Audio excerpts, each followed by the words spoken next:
So I finally finished Shanna Miles for all time. And I hope I am not jacking this analogy up. But think about next lifetime. Oh gosh. There was a movie I thought about that this parallels to.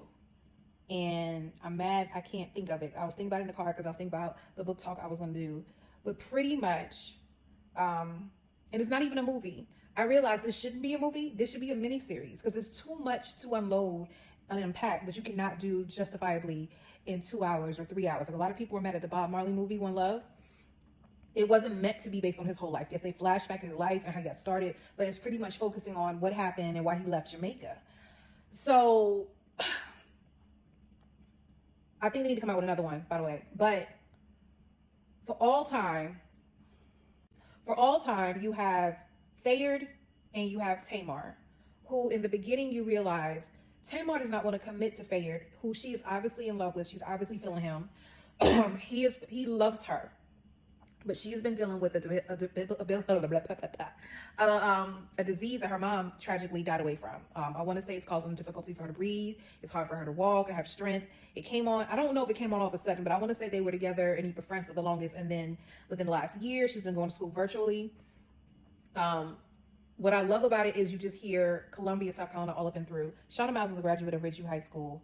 And I found out she also has scholarships at our school, which is dope. So I came across her on my TikTok feed. When my video went viral, she commented. And when she said what year she graduated, I'm like, I don't know you because Ridgeview was not that big. So when I found out she was an author, I started following her and following her journey. So I decided to order both of her books. This is the first one that I have read. She wrote another one that's based in Charleston. I forgot the name of it. I'll put it up in the video so you can see it. So back to Tamar and Fayard.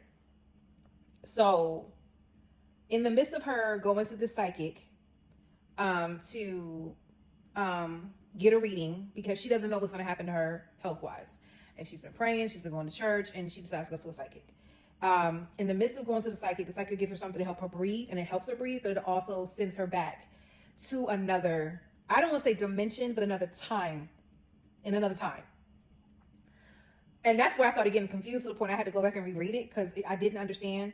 So pretty much you realize that Fayard and Tamar have been together through many centuries and times. I don't want to say time zones, not the correct language. They've been through many times, whether it's future and the past. At one point in time, it was like 1924. At one point in time, I want to say it was 2052 or 2022.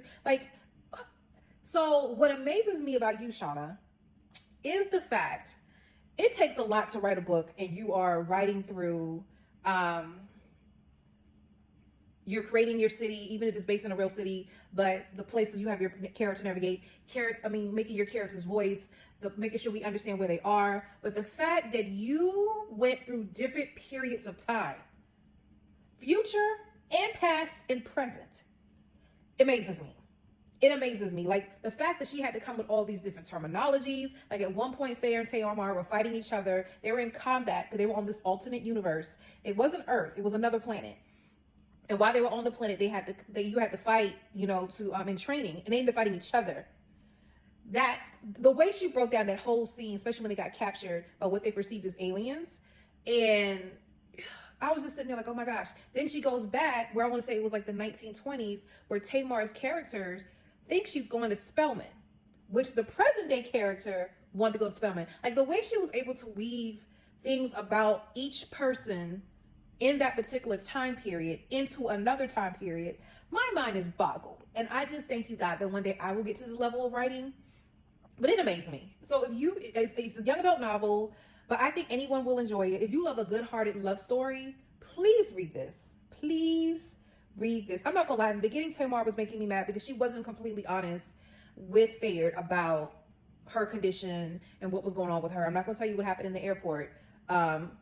And it's just like, just tell them. And we understood her apprehensive later on in the book. And we like this. It's amazing, y'all. It's amazing.